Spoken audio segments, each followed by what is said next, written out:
In a strict zero-sum environment, survival comes down to the physical resources you hold in your hand. Without a safety net, any loss is catastrophic. Ravi and his mother live in a world defined by the absence of assets. Their tiny village house provides shelter, but offers no physical capital or financial security. Their fragile household economy is facing a structural collapse.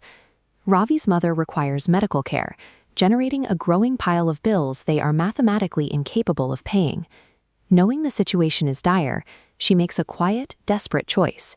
She hands Ravi their absolute final liquid asset, a single 10-rupee coin, and tells him, "Beta kuch kha lena," grab something to eat. This diagram illustrates exactly how bleak their balance sheet really is. That single unit of currency on the left might buy one modest meal, but it is violently crushed by the massive, collapsing weight of their total medical debt.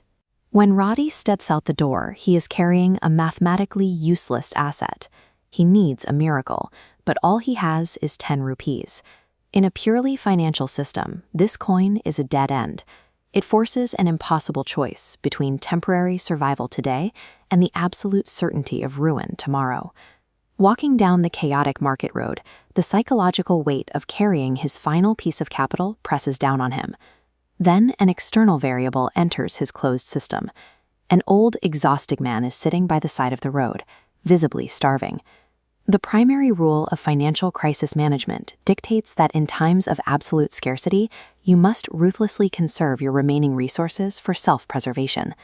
Ravi looks down at the 10-rupee coin in his hand.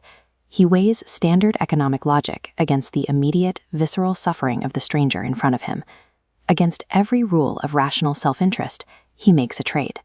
He buys a small packet of food, hands it over to the stranger, and intentionally liquidates his entire net worth. Surprised, the old man asks if he just gave away his own meal. Ravi simply replies, "Bhuk sab ko lagti hai baba." Hunger hits us all. By every standard metric of accounting, Ravi is now completely bankrupt. Yet he has unknowingly transferred his remaining wealth into a completely different, intangible economic system. The following morning, the grim routine of Ravi's household is suddenly disrupted. Stepping outside his front door, he spots a small, unfamiliar bag waiting on the ground. Inside, Ravi finds the exact capital required to settle his mother's hospital ledger, a sum that was a mathematical impossibility just hours prior.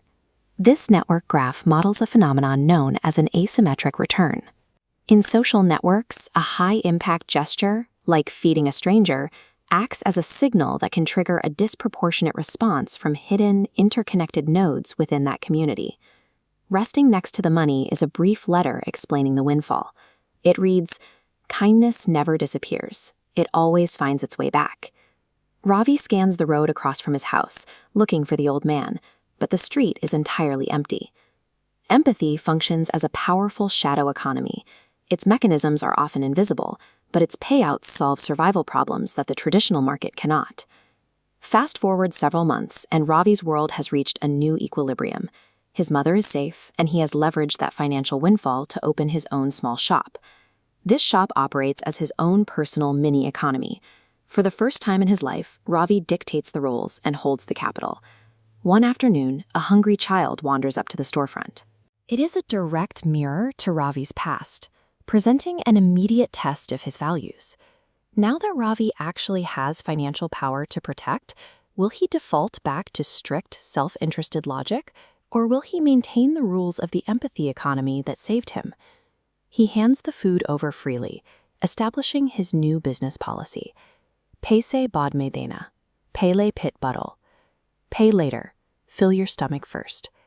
This single action operates as a localized economic stimulus.